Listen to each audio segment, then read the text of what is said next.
আসসালামু আলাইকুম, সবাইকে বেসিক সায়েন্সে আন্তরিক শুভেচ্ছা ও স্বাগতম। আজকের ক্লাসটি নবম দশম শ্রেণীর পরিমিতির উপর। আজকে আমাদের লেকচার 2, আর এই লেকচার 2তে আমরা রাজশাহী বোর্ড 2022 সালের একটি সৃজনশীল প্রশ্ন সমাধান করব। অলরেডি আমরা লেকচার 1 এ যশোর বোর্ড 2023 সালের একটি সৃজনশীল প্রশ্ন সমাধান করেছি। এই ভিডিও ডেসক্রিপশনে প্লেলিস্টের লিংক পাবা, সেখান থেকে ওই ক্লাসটা করতে পারো। তো চলো দেখি আজকে প্রশ্ন কি আছে। উদ্দীপকে বলতেছে একটি রম্বসের ক্ষেত্রফল 1944 বর্গ সেন্টিমিটার, এর বৃহত্তম কর্ণের দৈর্ঘ্য 72 সেন্টিমিটার। আবার একটি বৃত্তের পরিধি এই রম্বসটির বৃহত্তম কর্ণের দ্বিগুণ। তার মানে আমার কাছে কি কি আছে? রম্বসের ক্ষেত্রফল, রম্বসের একটা কর্ণের দৈর্ঘ্য মানে বৃহত্তম কর্ণের দৈর্ঘ্য, এবং একটা বৃত্তের পরিধি আছে যা এই রম্বসের কর্ণের 3 গুণ। ওকে, এখান থেকে কোন নাম্বার দেখো কি প্রশ্ন বলছে, একটি ঘনকের সম্পূর্ণ পৃষ্ঠের ক্ষেত্রফল 48 বর্গ সেন্টিমিটার, এর পৃষ্ঠতলের কর্ণের দৈর্ঘ্য নির্ণয় করো। ক নম্বরের সাথে উদ্দীপকের কোনো সম্পর্ক নাই, ক নম্বরে তো আলাদা একটা প্রশ্নই থাকে। আচ্ছা, তাহলে এটা কেমনে করবা? এখানে কার কথা বলছে? ঘনকের কথা, যার ক্ষেত্রফল আছে তার পৃষ্ঠতলের কর্ণের দৈর্ঘ্য বের করতে হবে। তাহলে দেখো ঘনকটা তোমাকে একটু দেখাই আমি। এ হচ্ছে ঘনক। তোমরা জানোই ঘনক কি? ঘনক এমন একটা আকৃতি যার দৈর্ঘ্য প্রস্থ উচ্চতা সবই কি সেম। আচ্ছা, এখন আমারে বলছে কি এর পৃষ্ঠতলের কর্ণের দৈর্ঘ্য বের করো। কার? পৃষ্ঠতলের। এখন এই প্রশ্ন কিন্তু বলে নাই ঘনকের কর্ণ বের করো, যে তুমি √3 এর দ্বারা বের করবা। তোমাকে বলছে পৃষ্ঠতলের কর্ণ দৈর্ঘ্য বের করো। পৃষ্ঠ মানে কি? ঘনকের এই যে পৃষ্ঠগুলা, এর যে কোনো একটা পৃষ্ঠের, ঠিক আছে? ধরো এই পৃষ্ঠের কথা বললাম আমরা, এই যে এই পৃষ্ঠটা নিলাম। এখন আমার বলছে এই মানটা বের করতে। কোন মান? এই যে পৃষ্ঠের কর্ণের দৈর্ঘ্য। তাহলে দেখো এইটারে দেখতে কিরকম লাগতেছে? এই পৃষ্ঠটাকে যদি শুধু চিন্তা করো, এটা একটা বর্গের মতো না? তাহলে এর কর্ণের দৈর্ঘ্য বের করবা কি? বর্গের সূত্র দিয়ে। তাহলে আজকে থেকে মনে রাখবা, তোমাকে যদি ঘনক দিয়ে তার পৃষ্ঠের কর্ণের দৈর্ঘ্য বলে, ক্ষেত্রফল বলে, কিংবা পরিসীমা বলে, এগুলো সব বের করতে হবে বর্গের সূত্র দিয়ে। কারণ বর্গের কর্ণের সূত্র তো √2a, তাই না? এ হচ্ছে বর্গের বাহুর দৈর্ঘ্য। এখানে এটা আসলে কিভাবে বের করবা? এই যে ঘনকের ধার, এগুলা কি একটা ধার না? তুমি যদি ঘনকটা একটুকে নড়াচড়ায় দেখো, এই যে এটা কি ধার না? যেটা এই পৃষ্ঠের ক্ষেত্রে কার মতো কাজ করবে? বাহুর মতো কাজ করবে। তার মানে এই ঘনকের এই ধারের দৈর্ঘ্য বের করলেই হয়ে যাবে। ওইটাই আমরা এই বর্গের সূত্রে বাহু হিসেবে ইউজ করব। তাহলে আমরা এই পৃষ্ঠতলের কর্ণের দৈর্ঘ্যটা পেয়ে যাব। ক্লিয়ার? আচ্ছা, তাহলে এবার ম্যাথটা কইরে আর একটু ক্লিয়ার হই আমরা। আচ্ছা নেই, ঠিক আছে। তাহলে আমাদের টার্গেট কি? ঘনকের ধারের দৈর্ঘ্য বের করা, যেটা আমরা বর্গের বাহু হিসেবে ব্যবহার করে পৃষ্ঠতলের কর্ণের দৈর্ঘ্য বের করব। আচ্ছা, তাহলে প্রথমে লিখবা, মনে করি ঘনকের ধারের দৈর্ঘ্য a সেন্টিমিটার। যেহেতু এর ক্ষেত্রফল সেন্টিমিটার আছে, তাই ধারের দৈর্ঘ্য সেন্টিমিটার ধরে নিলাম। অতএব ঘনকের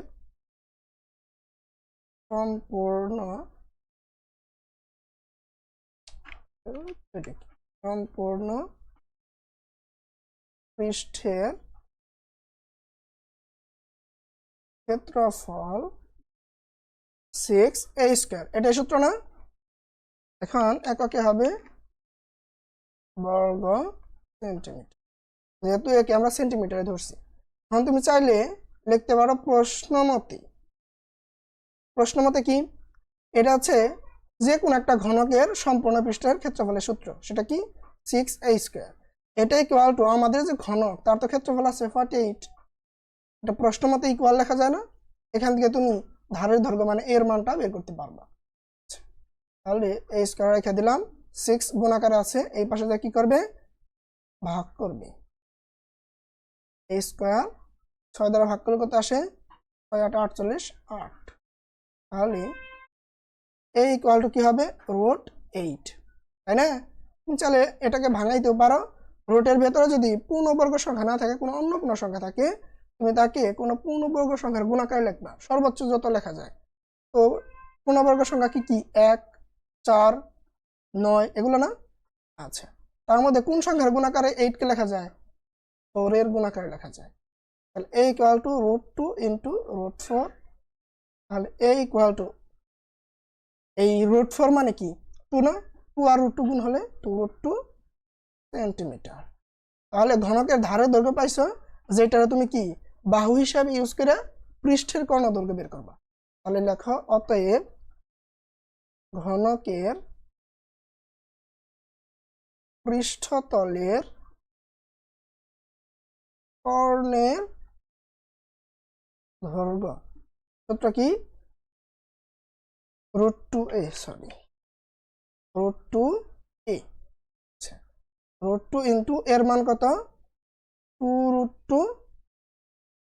এখন এই √2 আগে কিছু নাই মানে মনে মনে 1 গুণ আকার আছে 1, আর এই √2 আগে 2 আছে 2 আর 1 গুণ হলে 2, আর √2 গুণ হলে √2 whole square, 2 into square root কাটা 2, তাহলে কত আসে 4। একক কি হবে সেন্টিমিটার। অতএব ঘনকের পৃষ্ঠতলের কর্ণের দৈর্ঘ্য 4 সেন্টিমিটার। ওকে, তাহলে কি করলাম আমরা ঘনকের ক্ষেত্রফল থেকে তার ধারের দৈর্ঘ্য বের করছি, আর যেহেতু পৃষ্ঠের কথা বলছি এই যে একটু আগে বলছি তার ক্ষেত্রফল বলুক পরিসীমা বলুক কর্ণ বলুক আমরা বর্গেরটা দিয়ে করব। আর যদি বলতো ঘনকের কর্ণ বের করো তাহলে √3 এর দ্বারা করতাম। ওকে, আচ্ছা, আশা করি বুঝতে পারছো। এবার আমরা খ নম্বরে চলে যাই। দেখো খ নম্বরে প্রশ্ন বলছে রম্বসটির পরিসীমা নির্ণয় করো। রম্বস সম্পর্কে কি জানো, তার ক্ষেত্রফলটা জানো, তার বৃহত্তম কর্ণীয় দৈর্ঘ্য জানো। এখান থেকে আমাদের রম্বসের পরিসীমা লাগবে। পরিসীমা কি রম্বসটার 4টা বাহুর দৈর্ঘ্যের যোগফল। আর রম্বসের ক্ষেত্রে 4টা বাহু সমান না, তো কোনোভাবে যদি আমি একটা বাহু বের করতে পারি তাহলে কি করব, ওটার 4 দ্বারা গুণ করে দিলেই 4 বাহুর পরিসীমা বের হবে। তাহলে আমাদের টার্গেট কি এই রম্বসের যে কোনো একটা বাহুর দৈর্ঘ্য বের করা। আচ্ছা, রম্বসটা আমরা নাম দিয়ে দিই A B C D. A B C D রম্বসের 2টা কর্ণ, একটা হচ্ছে এসি আর একটা হচ্ছে বিডি। এরা পরস্পর কোন বিন্দুতে ছেদ করছে, ও বিন্দুতে। আচ্ছা, তারপরে আমরা একটা কর্ণ বৃহত্তম কর্ণ, আমরা এসি কে বৃহত্তম কর্ণ ধরি, আর এটারে আমরা D1 ধরে নেই। D1 কত 72। আর বিডি এটার মান নয়, এটার আমরা D2 ধরে নিলাম। এটার মান আমাদের বের করতে হবে। ওকে, কেন বের করতে হবে, বিকজ আমরা এই যে এই বাহুটা বের করব, তাই না, এখানে D2 দরকার আছে। আমি একটু কইরা দেখাই তাহলে আস্তে আস্তে বুঝবা। প্রথমে লিখবা মনে করি ABCD রম্বসের বৃহত্তম কর্ণের দৈর্ঘ্য equal to AC equal to D1 equal to কত 72 সেন্টিমিটার। আমরা এসি কে কি ধরে নিলাম D1। ওকে, এবং ক্ষুদ্রতম কর্ণের দৈর্ঘ্য, ক্ষুদ্রতম কর্ণের দৈর্ঘ্য বা অপর কর্ণের দৈর্ঘ্য লিখে নিতে পারো, সেটার আমরা কি ধরি বিডি। বিডি ইকুয়াল টু কত D2, এটা জানি না, আমরা D2 সেন্টিমিটার ধরে নিলাম। অতএব রম্বসের ক্ষেত্রফল হাফ D1 D2 বর্গ সেন্টিমিটার। যেহেতু D1 D2 কে আমরা সেন্টিমিটারে ধরে নিছি। ওকে, এখন তুমি এখান থেকে লিখতে পারো প্রশ্ন মতে half D1 D2 equal to আমাদের এই রম্বসের ক্ষেত্রফলটা জানো কত 944 লেখা যায় না। এখান থেকে D1 এর মানটা বসায় D2 বের করবা। D2 কেন প্রয়োজন বলতেছি, রিল্যাক্স। এখন হাফ D1 এর মানটা বসায়, D1 এর মান কত, D1 এর মান হচ্ছে 72 ইন্টু D2 তো আমরা জানি না। ওকে, 2 যদি এটাকে কাটাকাটি করে তাহলে 72 ডিভাইডেড বাই 2 36, কত আসে 36, আর 36 D2 এটা আসে না, 36 আর 1 গুণ করলে এটাই থাকবে। আচ্ছা, তাহলে ইনটু চিহ্ন চাইলে ইউজ করতে পারো, তাহলে ইনটু চিহ্নটা ইউজ করে দিও, 36 ইনটু, ওকে। এখন এখান থেকে d2 কত হবে, তাহলে d2 ইকুয়াল টু লেখা যায় 4 দেখো 36 গুণাকার আছে, এটা এখানে ভাগাকারে চলে যাবে পক্ষান্তর করলে, তাহলে d2 কত আসে, d2 আসে হচ্ছে 84 ডিভাইডেড বাই 36 54, তাহলে d2 এর মান কত 54 সেন্টিমিটার। এখন রম্বসের ক্ষেত্রে তোমরা বইয়ে পড়ছো রম্বসের কর্ণগুলো কি করে, একে অপরকে সমকোণে সমদ্বিখণ্ডিত করে। তার মানে এই যে এসি কর্ণ, এটারে এই বিডি কর্ণটা সমান দুইটা অংশে ভাগ করছে, একটা হচ্ছে আমাদের এই যে ছেদবিন্দু এর থেকে ও এ, আর একটা হচ্ছে কি ওসি। তাহলে বিডি কর্ণটা এসি কে দুইটা অংশে ভাগ করছে, একটা হচ্ছে ও এ এইটা, আর একটা হচ্ছে ওসি। তাহলে এসির পুরোটার মান কত 72, আর ও এ হবে তার অর্ধেক এবং ওসি হবে তার অর্ধেক। সেম ভাবে আমাদের এই যে একটা কর্ণ বিডি, এই কর্ণকে এসি কর্ণটাও সমান দুইটা অংশে ভাগ করছে, তাহলে একটা হবে কি ওডি আর একটা হবে কি ওবি, তাই না? আচ্ছা, তাহলে আমরা কি লিখতে পারি, আমরা লিখতে পারি হচ্ছে, আমরা জানি রম্বসের দুইটি কর্ণ পরস্পরকে সমকোণে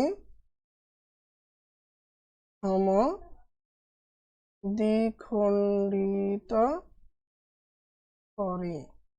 অতএব কি লেখা যায়, তাহলে আমাদের এই ও এ সমান কি হবে ও সি না, আর এটা 72 এর অর্ধেক হবে, তাহলে এইভাবে লেখা যায় কি ও এ সমান ও সি ইকুয়াল টু 72 এর অর্ধেক, মানে 72 ডিভাইডেড বাই 2 করলে কত আসে 36 সেন্টিমিটার।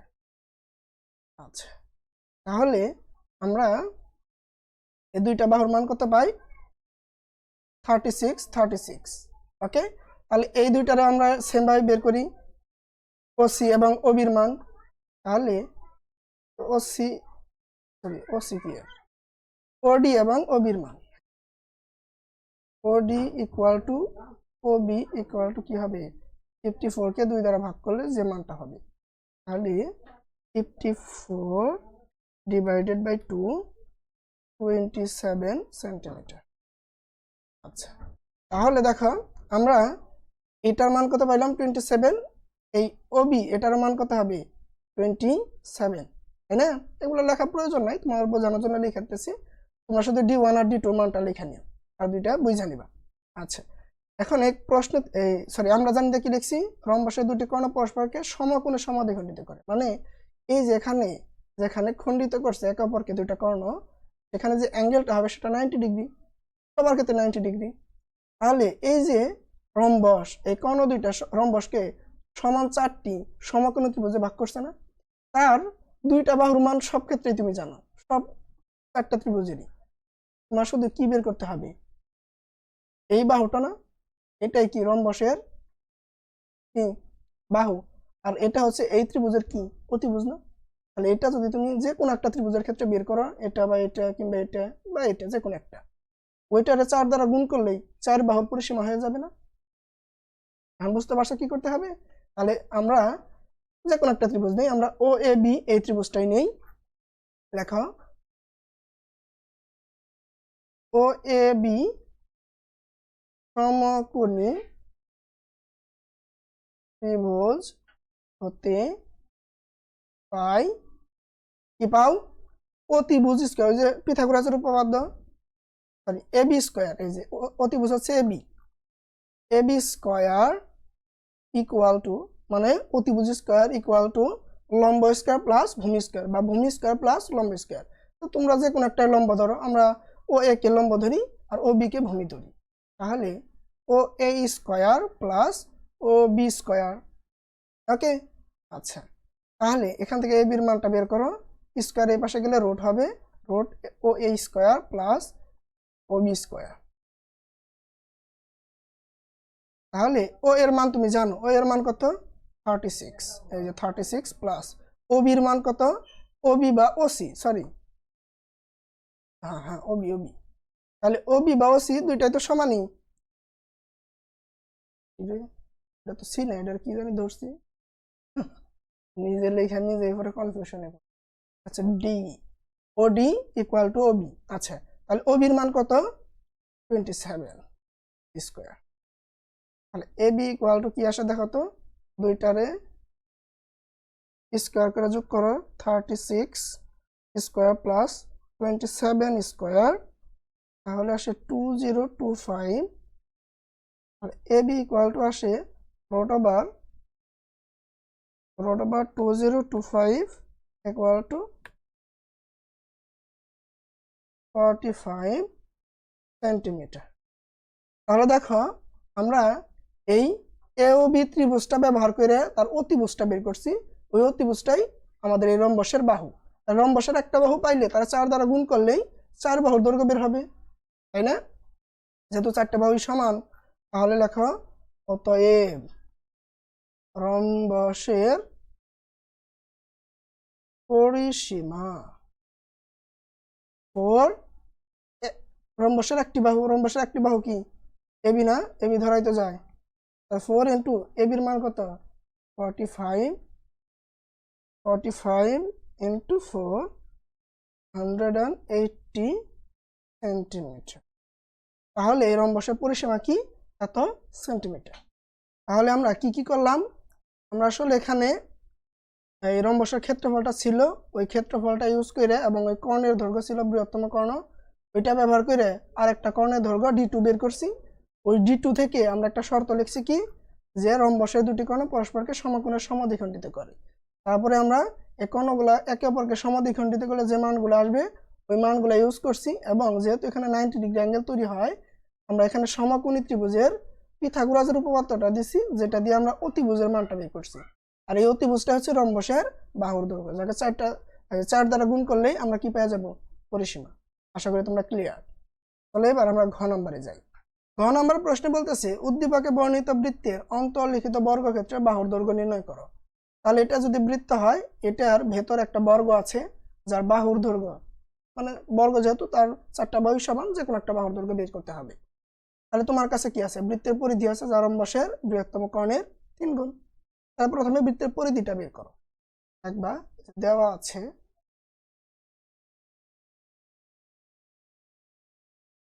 রম্বসের বৃহত্তম কর্ণের দৈর্ঘ্য 72,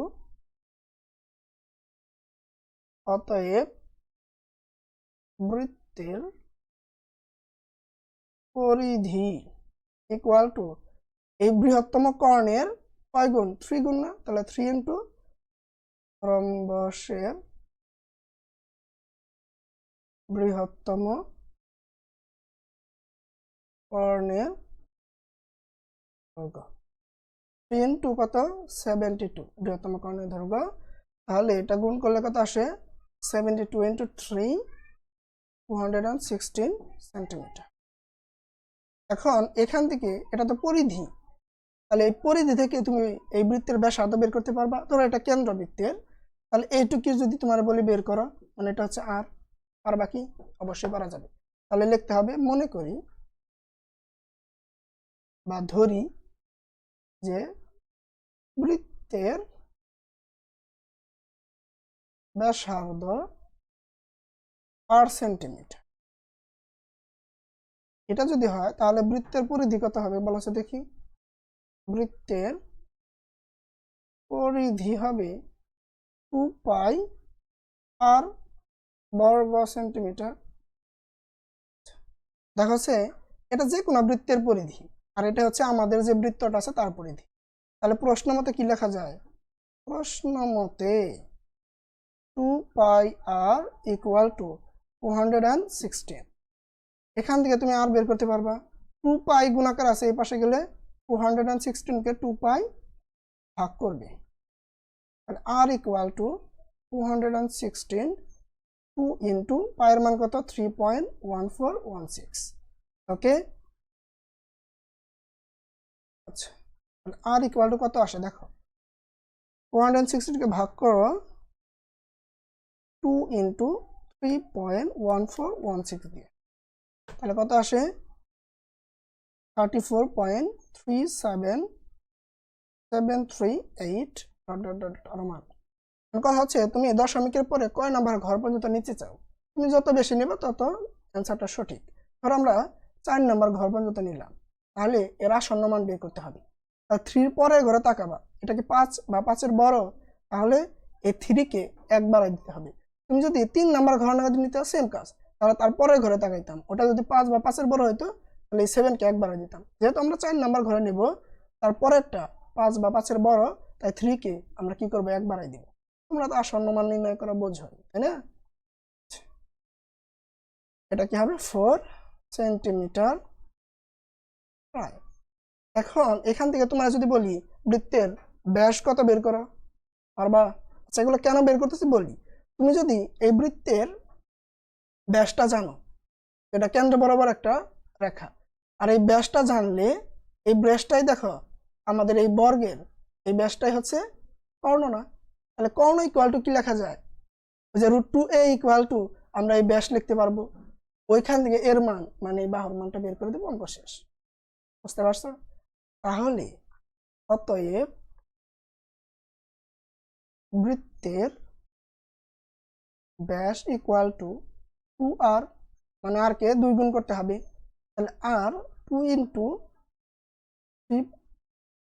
34.3774, তাহলে এটা গুণ করলে কত আসে 2 ইন্টু 34.3774 আসে হলো 68.7548 সেন্টিমিটার, ব্রেকেটে লিখবা প্রায়, কেননা আর এর মান কি ছিল প্রায়, এটা লিখি নাই, লিখতে হবে, আমি ভুল হয়ে যাব, যেহেতু পুরো মান নেই প্রায় কথাটা লিখতে হবে। এখন একটা শর্ত লিখবা যে আমরা জানি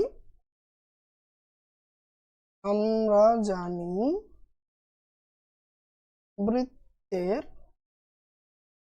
অন্তর্লিখিত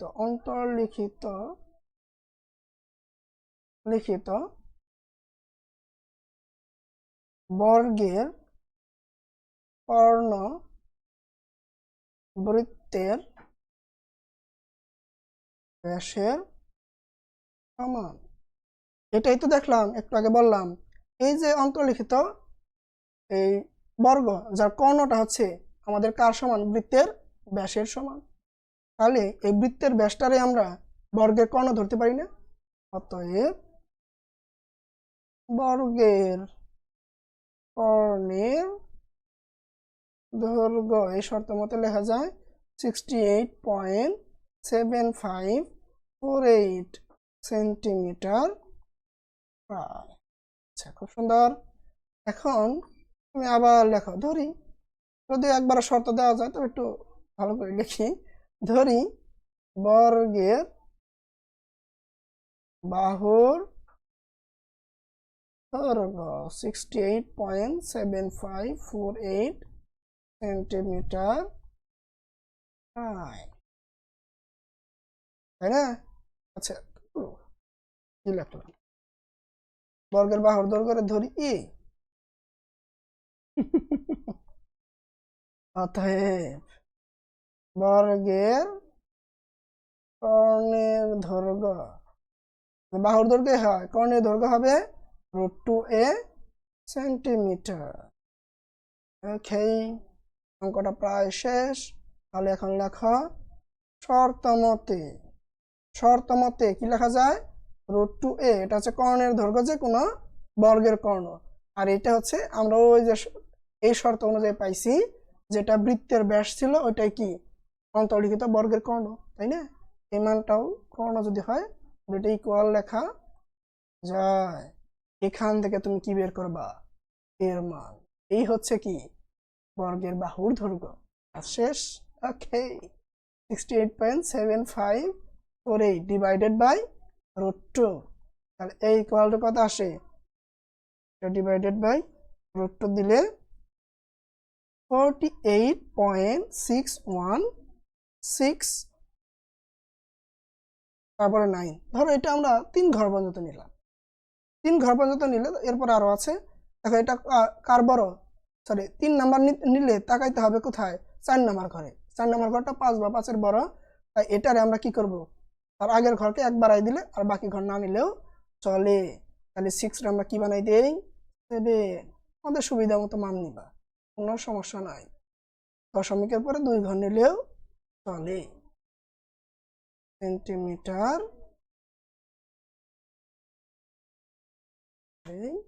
সেন্টিমিটার প্রায়, একবারে ভিজা গেলাম, আমি ডুব পড়তেছি। আচ্ছা, আশা করি তোমরা অঙ্কটা বুঝছো। ওকে, দেখো আরেকবার বলি। তাহলে রম্বসের বৃহত্তম কর্ণের দৈর্ঘ্য দিছিল, ওইটা থেকে বৃত্তের পরিধি বের করছি। যেহেতু এটা 3 গুণ বলছিল, 3 গুণ করে পরিধি বের করছি। তারপরে বৃত্তের ব্যাসার্ধ আর ধরছি, পরিধির সূত্র কি 2πr, শর্ত মতে এটা পরিধি শর্ত মতে লিখছি বা প্রশ্ন মতে লিখছি। ওইখান থেকে আর বের করছি, কি বের করছি, আর এই যে কেন্দ্র থেকে পরিধির দূরত্ব। আর ওইটাকে 2 দ্বারা গুণ করে আমরা বৃত্তের কি বের করছি, বৃত্তের ব্যাস বের করছি। ওই বৃত্তের ব্যাস থেকে, যেহেতু আমাদের এই বর্গটা একটা বৃত্তের অন্তর্লিখিত বর্গ, তাহলে এর যে কর্ণ ওটাই হচ্ছে বৃত্তের ব্যাস।